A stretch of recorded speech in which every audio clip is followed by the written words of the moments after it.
Hey guys, మరి దానికి continuation video ఇది చూసారు కదా.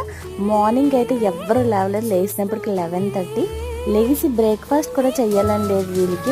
మార్నింగే డ్యాన్స్లు అయితే స్టార్ట్ చేసేసారు.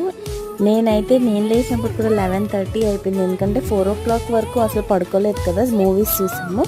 సో వీళ్ళందరూ ఇలా డాన్స్ చేస్తుంటే నేను మాత్రం కుకింగ్ అన్నీ ప్రిపేర్ చేసుకుని ఇంకా లంచ్ తిన్నాను కదా. మరి మా చెల్లి ఎలా డాన్స్ చేసిందో కామెంట్ చేయండి. నేనైతే వీళ్ళ కోసం బగారా రైస్ అండ్ చికెన్ అయితే ప్రిపేర్ చేశాను. ఎమ్మి లంచ్ అయితే రెడీ అయిపోయింది. సో అందరం కూడా వేడివేడిగా అయితే లంచ్ తినేసాం.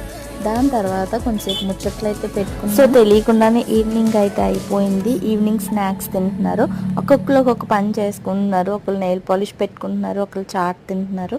నేనైతే బయటకు వెళ్ళడం కోసం రెడీ అయిపోయాను, ఎందుకంటే సూర్యకి అండ్ నవ్యకి ఈవినింగ్ కేక్ కటింగ్ నైట్ చేయించడానికి డ్రెస్ సింపుల్గా అయితే తీసేసుకున్నాను. దీని తర్వాత కంటిన్యూషన్ వీడియో అయితే ఉంది.